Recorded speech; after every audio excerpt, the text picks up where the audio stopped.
二小姐，谁让你们守在这儿的？是城主亲自下令，要我等戍守在此。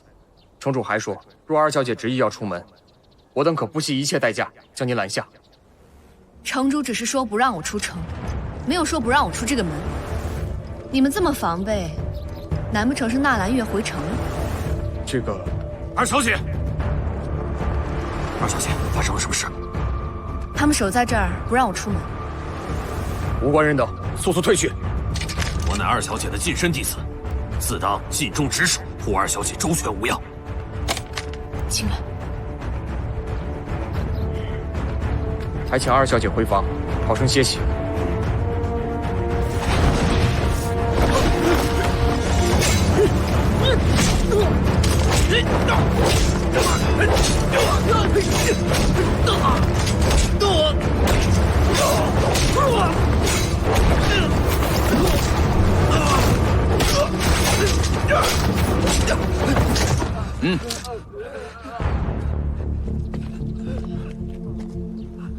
阿月，花儿，静远，赶快带花儿走。好，我不会就这么走的。花儿，你为我做的所有事情我都知道。既然你帮我澄清了紫嫣的事情，那接下来就交给我吧。我已经通知了白老前辈前来相助，现在只有他能帮到我们。之前是我不好，没有足够信任你。要是你不想让我一直活在愧疚之中的话，就让我留下来陪着你。好吧，景渊，好，你好生守在这儿，不能让任何人知道我们把花儿给救走了。是。我有一个办法。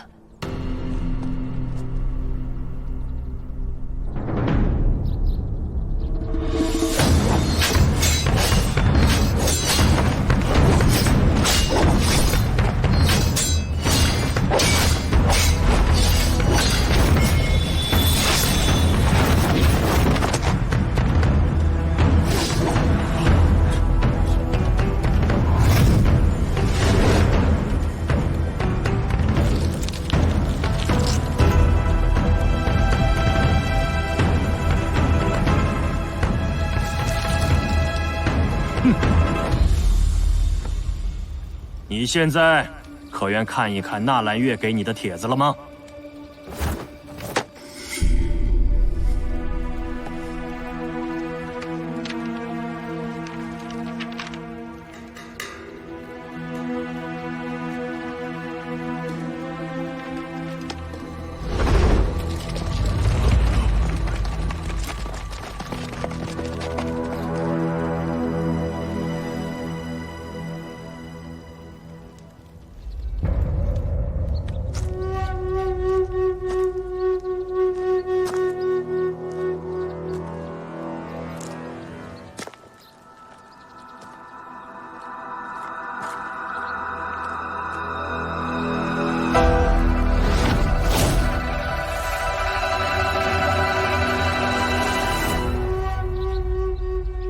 看来这个荣靖峰还是没有种出新的赤花珠来。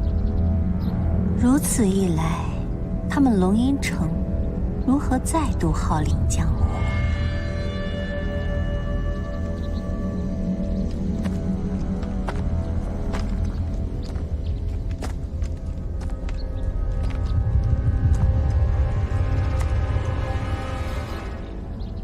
你终于还是来了。不错。你既早就知道我在这儿，以你的性子，怎么会轻易的放过我呢？乖徒儿，你孤身一人前来，可如何与我们相敌呀？现在城中有白苏白老前辈坐镇，他是唯一一个挫败过莫幻的人。这个就是你的算盘吧？既然这一切你都心知肚明了，为什么今天你还敢来闯我的龙云城？怎么，你是故意来送死的吗？这片花海早就被我娘和莫幻给焚烧了。过后，你一直炼不出赤华珠的解药，你就想着把用过赤华珠的人都聚集到这儿，然后一个一个杀了，再嫁祸给我，对吧？你也早算好了，莫欢会替我申辩。你也早就知道，江湖中没有任何一个人会相信莫幻说的话。你所说的这一切，就是为了灭我凌虚阁。怎么看起来，你还不算是太笨，没有过高的估计人心。不错，人们就是这样，他们只相信自己眼前看到的，并且认为那就是事实。如果今天江湖中的人全都知道了真相，那也就不用我亲自出手了。到时候，整个龙吟城就会被毁，而你的下场也就不用我多说了吧。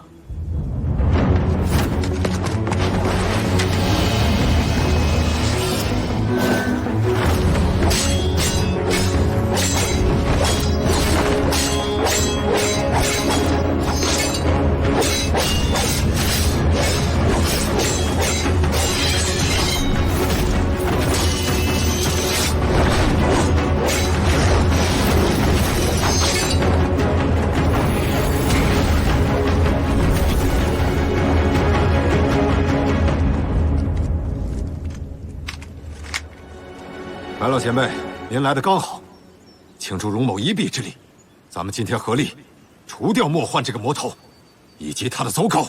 够了！你方才所言，我都一字不落听在耳中。荣景峰，你如此行径，哪里配做一城之主？更别说坐拥江湖、号令群雄了。若不是白老前辈功力深厚，瞒过了爹爹的耳力，我们怎么能听到刚刚您说的那番话？现在终于可以真相大白，还凌虚阁一个清白了。原来纳兰月一早把你救出房了。花儿，你是爹从小疼到大的宝贝女儿，爹真的没想到，你怎么可以和外人联合在一起，想要了爹的命呢？我那日就应该痛下决心，除掉你腹中的逆子，这样你就不必牵肠挂肚，以至于糊涂到去帮助外人来害你的爹。花儿，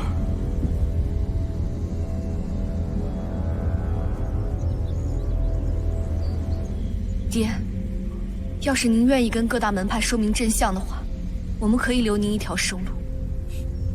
你真的是大逆不道！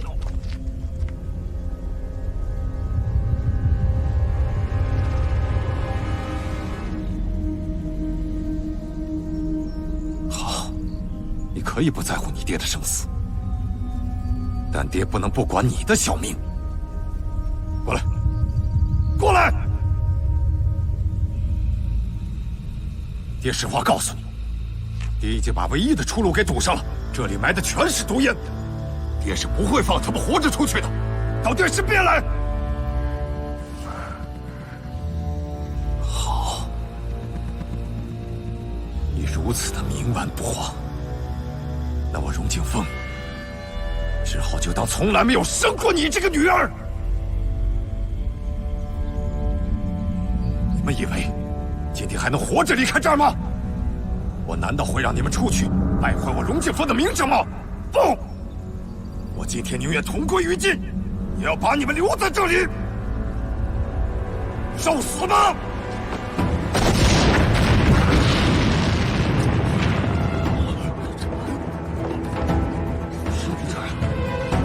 发生什么事了？堂主，去往花海的唯一出口布满了炸药，今天恐怕去往花海的人都……那城主，我亲自前往一探，你派弟子守住各个出口，切勿走漏了风声。是。各位，我有些城中要事需要处理，还请各位在此稍后。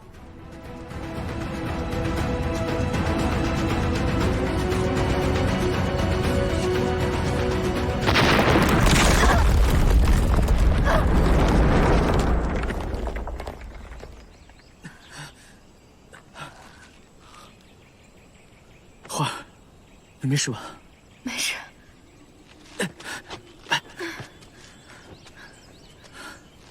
快，先去救人！已经来不及了。你爹这次恐怕早就计划好这一切了。可师祖他……纳兰月，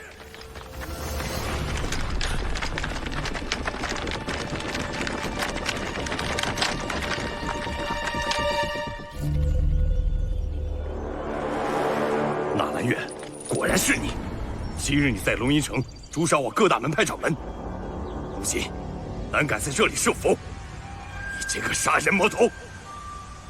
我们今日定要取你的性命，为众掌门报仇！为众掌门报仇！为众掌门报仇！住口！纳兰月不是凶手，现在白老前辈还在洞中，我们赶紧把他救出来吧。哼，白苏前辈是何等的高手，岂能受困？纳兰月，今日你休想活着离开，受死吧！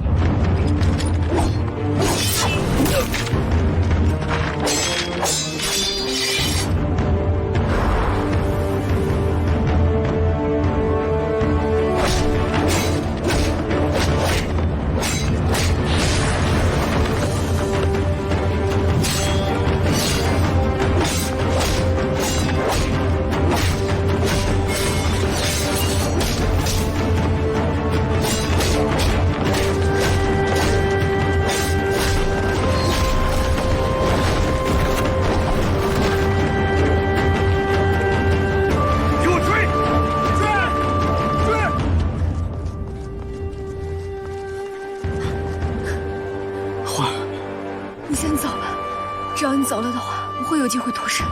我不可能丢下你一个人的。在那儿呢！别跑！追！追！快！站住！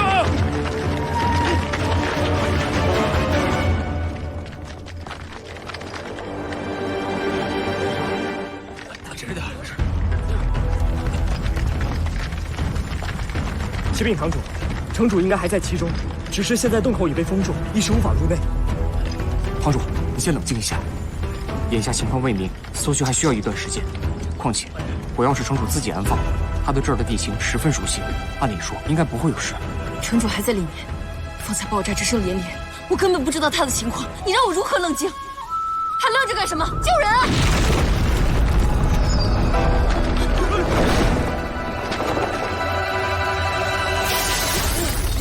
魔幻，城主在哪里？纳兰月现在何处？站住！怎么，先前的教训还没吸取够，仍要与我动手吗？城主在哪儿？要是你动作快一些，没准儿还能见上他最后一面。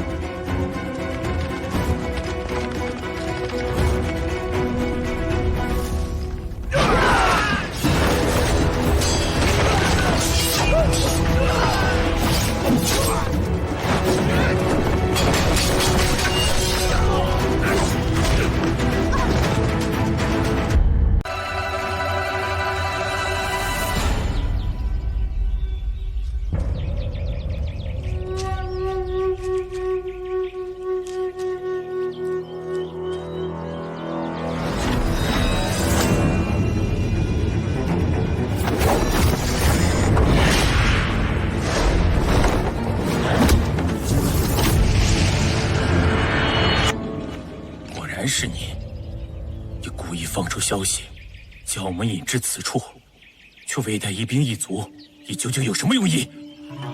我既一人在此等候，自然是做好了万全的准备。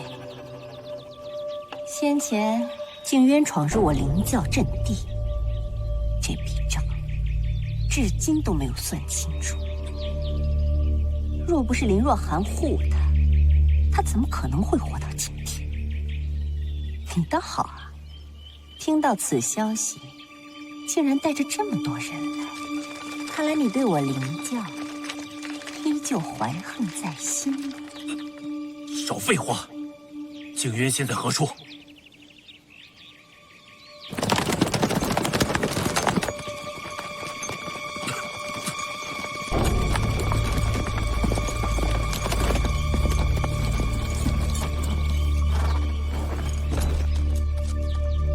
我猜的没错，你们果然与纳兰一家暗中勾结。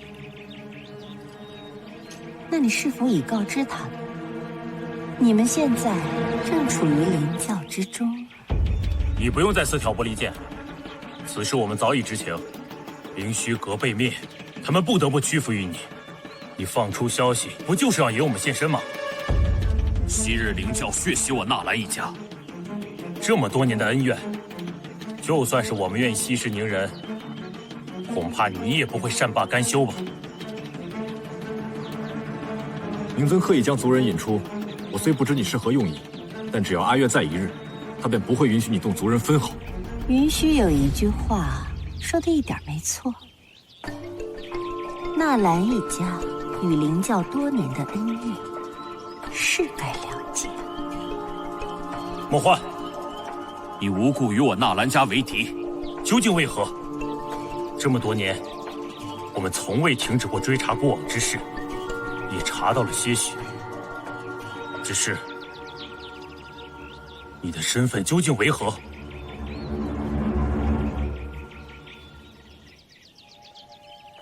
时移世易，一晃这么多年过去了，年深月久，久到我连自己是谁都记不清了。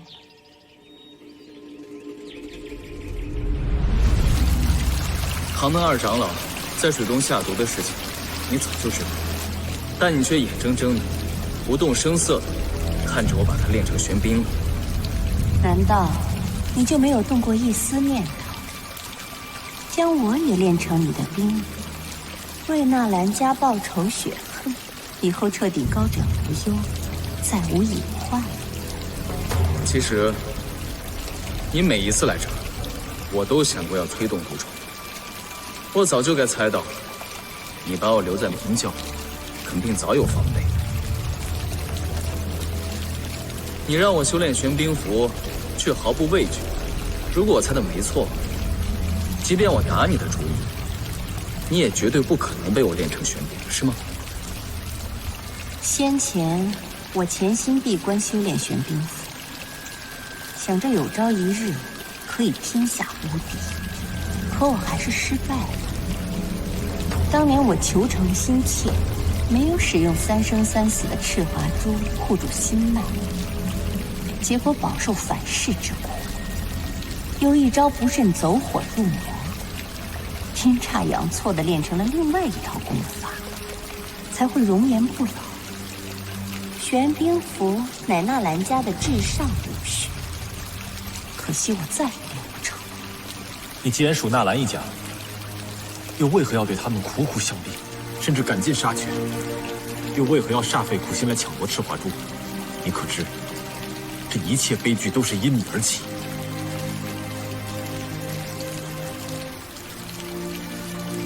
原来你们早已知情。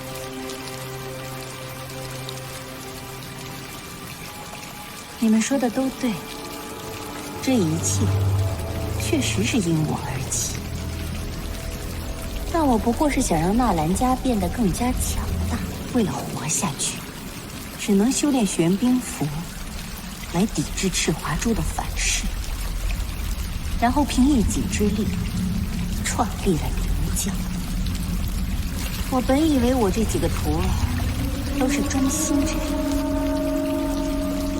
却不曾想龙敬风这个贼人竟知道了纳兰家的秘密，将赤华珠之事怀记于心。莫欢心仇难解，待我练成之后，定要废弃武功，绝不能让他再继续危害江湖。当年，白苏白老前辈受众人敬仰，他联合各大门派围剿灵教，将其重创。绝境之下，你派我娘潜入纳兰一家，试图夺取赤华珠，来掌控整个武林。不错，但是这一切并未如我所愿。你娘在纳兰家遇上了你爹纳兰性，然后他竟为了自己背叛了林家，背叛了我这个师父。我娘并非是背叛的人。如果你可以放下仇恨，那所有人都能解脱，也可还江湖太平。是非善恶，我娘只选择对的那一方。只不过因为你心中愤恨，便派荣劲风攻打纳兰一家，夺取赤华珠。他这一刀刀、一剑剑砍下，将整片草原都变成了血红的颜色。他们可是你同族的血脉，就这么让他们死了，你心里就不惭愧吗？你闭嘴！你懂什么？如果真的像你所说的那样，你爹曾经是纳兰家的家主，那你跟我岂不是？不错，纳兰熙是继我爹之后的第二任族长。我爹只有我一个女儿。我离开纳兰家以后，他因无后继承族长之位，才让旁人接任。这怎么可能呢？若照你所说，你不就已经……我已届100岁。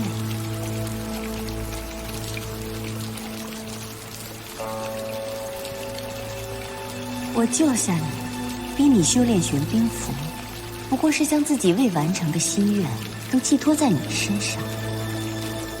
那先前你辗转于龙吟城与凌虚阁之间，亲手毁去赤华珠，更处处跟荣劲风作对，难道不只是为了给凌教报仇吗？如果你真是这样打算的，为什么偏偏要选择我？因为你是若寒与纳兰熙的儿子，不管是凌教还是纳兰家，你都是当之无愧的继承人选。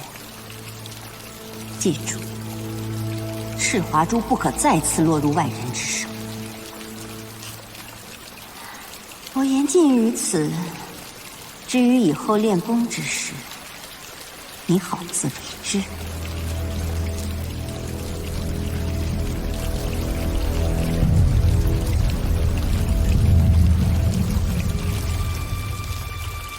你可相信他所言为真？我想不到他费尽心思的把我们从凌虚阁给救出来，又安排了这一切，还能有什么其他的目的？对了，北荒那边纳兰家的人都找到了吗？目前都由云虚带领，都已经安置下来。通知云虚，把他们都给我带到凌教。荣劲风这个人疑心太重，迟早都会找到纳兰一家的踪迹，我们必须要赶到他前面才行。是。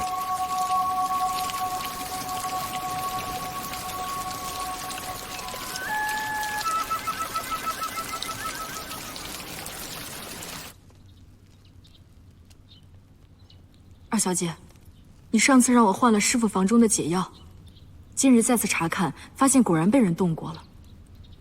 我派弟子去打听了一番，知道是梅英病了，高烧不退，眼下正在生祠堂内闭门不出，至于原因，不得而知。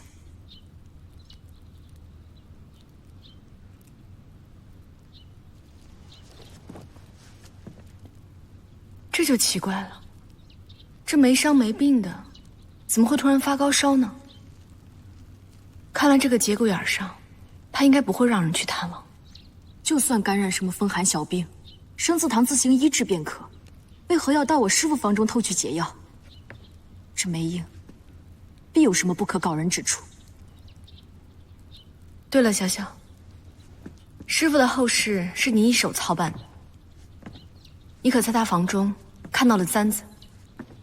我为师父入殓之时并没瞧见，而且我记得师父的遗体送回龙吟城的时候，头上根本没有戴什么簪子，这就奇怪了。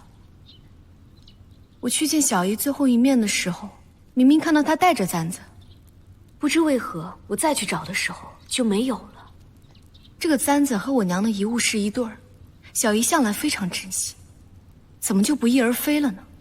是啊，城主后来也送了一枚簪子，可师父只钟爱这一枚。看来这事是我疏忽了。难道这事儿和师父的死有关？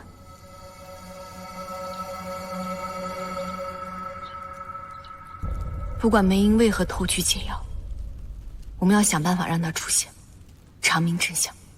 可是谁能让梅英心甘情愿的走出生死堂的大门呢？只有我爹出面了。阿姐，大小姐，我有要事要与你商量。笑笑，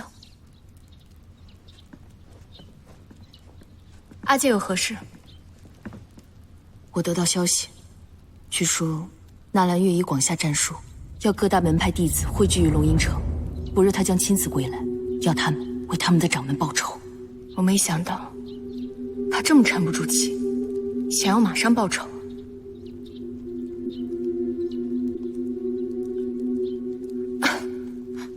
你这是怎么了？没事，阿姐不用担心，我就是有些头晕而已。看来此事恐怕是瞒不住了，这事要赶紧让爹爹知道，召集4堂商议。我看梅英要怎么应付这事。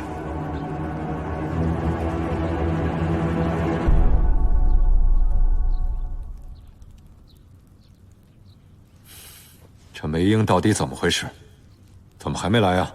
哼，我看这小子就是个不能办事的人。身为一堂之主，如此的松散，怎么可以以身示范给生子堂弟子啊？让白堂主费心了。见过城主，方才出门的时候遇到了一些事情，耽误了时间，还望城主见谅。梅英，我听说你最近一直身居于生子堂内，足不出户。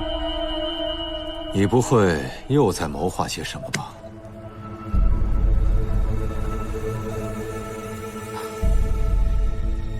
你以前对龙吟城的事务还是挺上心的，可是现在武林各大门派都将聚集于听风镇，我怎么却听不到你的谏言了呢？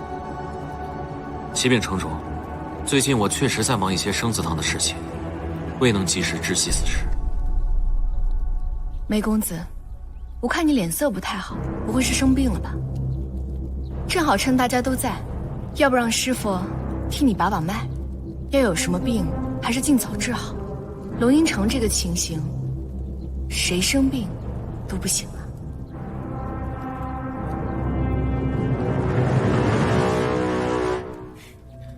梅某并无大碍，就不劳白堂主费心了。不对，这不对啊！怎么了？我看你这面色，你该不是中毒了吧？什么？中毒？啊！哎呦，这，难怪梅堂主迟迟未到啊！这发着高烧呢，这都病成这样了，你还赶过来干嘛呀？哎呀，就是啊，梅堂主。我身为生子堂堂主，理应为城中之事分忧。只是自我上任以来，一直是胆战心惊，所以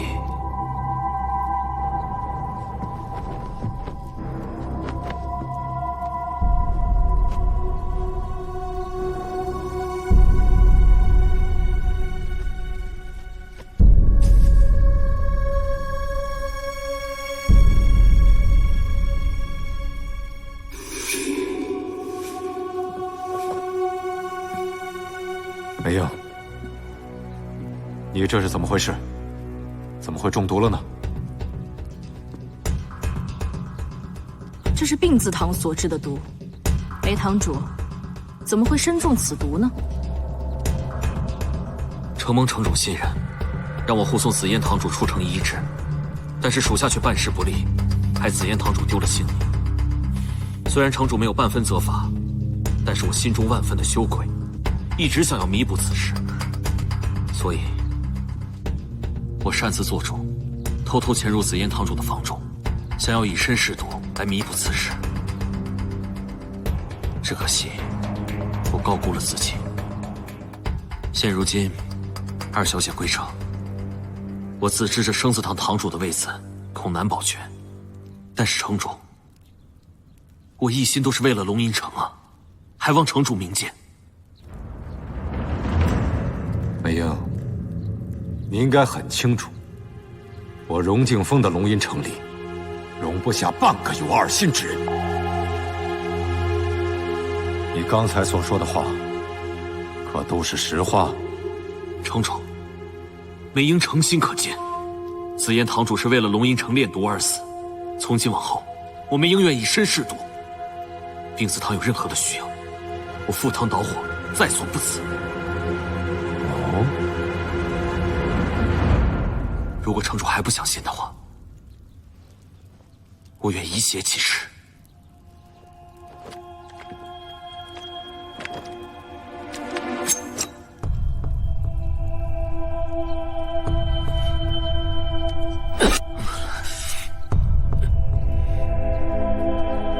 梅堂主，你若再不住手，你这腿恐怕就得废了。潇潇，先替梅堂主医伤。我们病字堂研究的新药，功效到底如何？咱们以后再做验证。是。丫头，这怎么回事啊？啊？怎么了，花儿？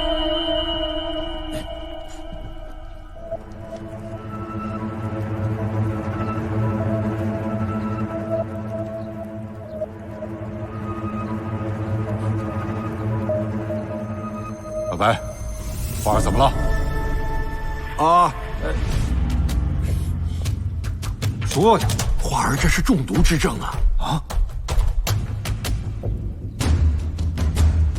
从今日起，花儿所有的饮食起居都由老夫亲自照应，任何人不许靠近。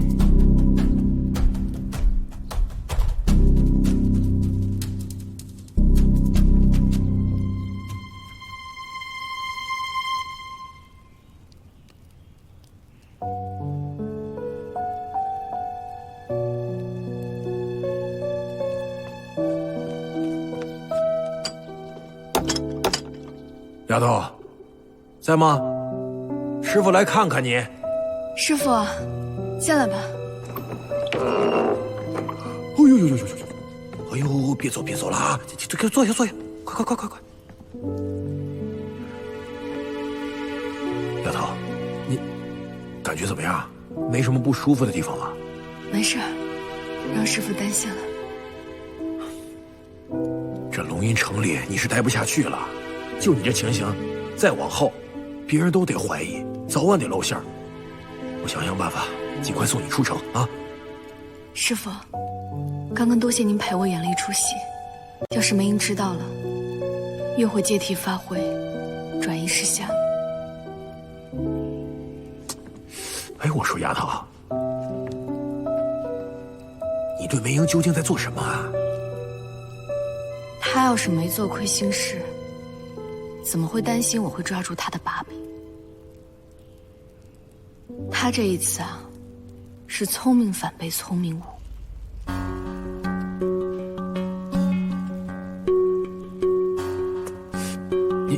你到底有什么计划？你先听师傅说一句啊，无论如何，你的安危是最重要的。就算你对纳兰月有天大的误会，但你肚子里的孩子是无辜的。这龙吟城里想梅英死的可不止你一个，大可假手于人啊！多谢师傅替我隐瞒。此次若非以中毒为借口，我怎么可能不被察觉？师傅放心吧，等我事情办完了之后，我自会离开。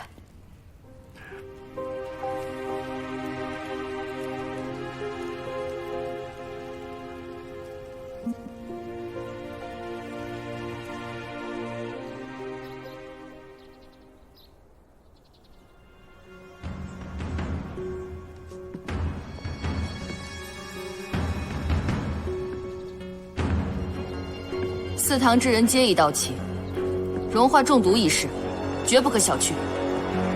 眼下龙吟城内外交迫，竟还有人敢在城主眼皮底下暗自加害，此人绝不能姑息。城主已下令，此事由空字堂全权负责，彻底搜查祠堂，下图之事不可轻纵。是。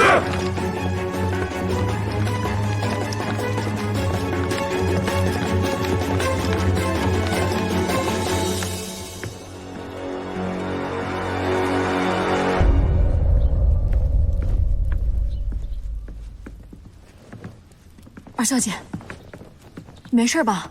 我没事。这件事儿你没和其他人说吧？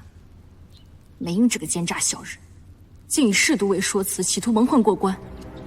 可他不曾想到，师傅簪子上的毒是特别研制的，和其他的毒都不一样。一定是师傅在遇难的时候，紧要关头以簪子近身攻击。梅英身上的毒就是师傅所制，而且他还不知道他的毒已经暴露了他就是杀害师傅的凶手。这个事儿啊，我们不能和别人说。要是你现在就指证他的话，他一定会否认。我们必须要有十足的把握，将他全盘推翻，才可以失掉我爹对他的信任。真没想到，梅英主动请缨送师傅出城，竟做了这番大错。那二小姐当日岂不是冤枉了姑爷？是啊，是我没有足够信任他，可他连一句解释的话都没有。不过，他的清白，我会替他证明。姑爷那么心疼二小姐，定能体谅你的苦衷的。二小姐，这是您的药，一会儿云儿亲自煎了给您送来。不过您体内之毒还未清除，还应多加休息，可千万别累着了。这些草药都是你自己摘的？没想到一个小小的弟子，知道的草药还不少呢。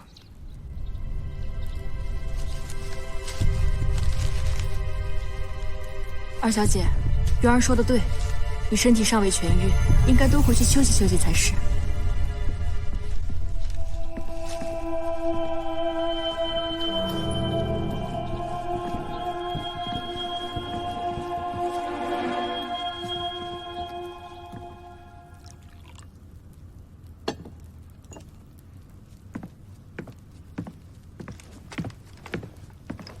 少夫人，关门。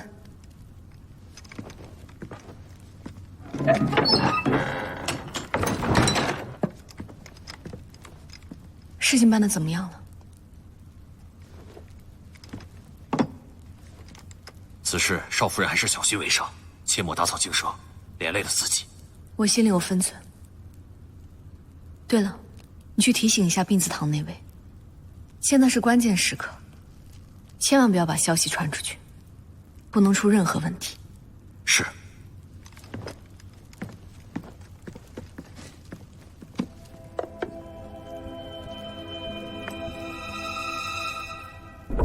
还真是一模一样。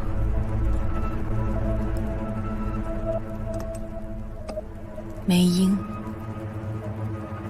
你这次逃不掉。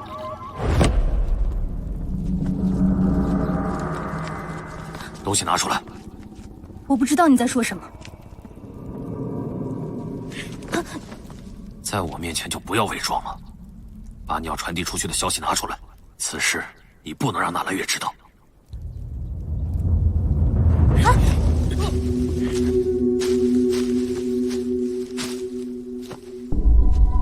你这是做什么？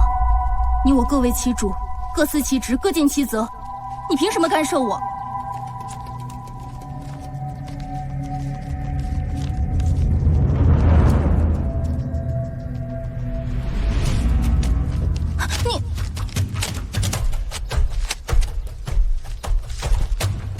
你果然早就有所察觉，才要是你留了心眼，知道这些并非是解毒之药。那又如何？此事事关重大，绝不能有任何差错。若这中间出了任何问题，谁能负得了这个责？你能吗？更何况，少阁主有权知晓实情。我就知道此事瞒不住你，这本应该是件喜事，但眼下情况特殊，越少人知道少夫人就越安全。你糊涂！此事唯有让少阁主知道了，少夫人才能做到真正的安全。少阁主一定会拼死相护，不让少夫人受到一点伤害的。我何尝不想让纳兰月知道，但如今龙吟城中的情况，你根本不了解。除了白堂主，此处没有一个人值得信任。此事一旦走漏了风声，就是置少夫人于危难。什么叫做腹背受敌？现在便是。纳兰月将你安插于此，是为了掌握城中情况，而不是让你无端生事。你应该顾及好你自己，做事要谨慎一些，不然你的身份很快就会曝光。我做事处处小心，怎么就不谨慎了？你身为纳兰家人，故意假装不认识莫欢，你觉得你掩饰得很好，殊不知早已露馅。试问，北荒之中，谁听到莫欢之名不会胆战心惊？你所掩饰的，反而使你露出了马脚。你若真心想护少夫人安全，以后务必低调行事，不要再演纳兰月有什么过激之举。我入龙吟城时，便已无惧生死，即便被发现了身份，也一定不会连累纳兰一家。少阁主唯一交代我的，便是护少夫人无虞。即便他误会了他，可在他心中，依然放不下这份牵挂。我以为此时能让他们和好如初，却忽略了这龙吟城，虽是少夫人的家，却已危机重重。少夫人自然有她自己的打算，放心吧，过了这几日，她绝不会再辜负纳兰月了。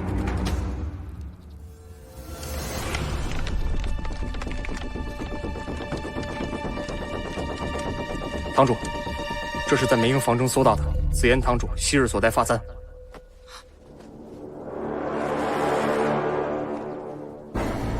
堂主，小心，这簪子上有毒。果然是小医的法子。梅英现在何处？在生祠堂养伤，从未离开半步。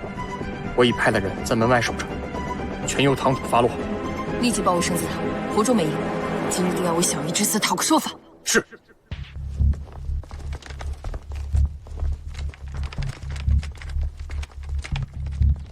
前几日，丫头命庆渊照着紫嫣的簪子打造了一枚一模一样的。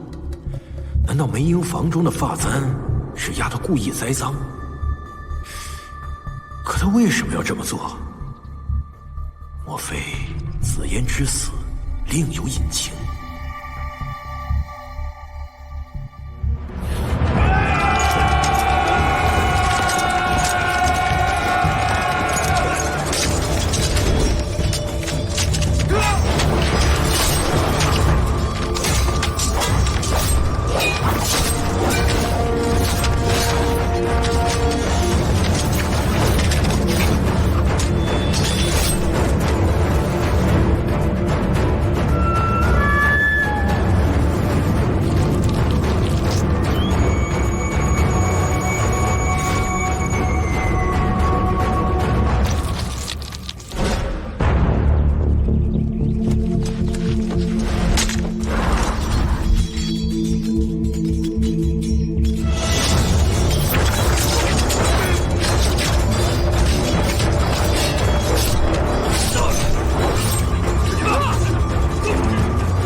是否要追？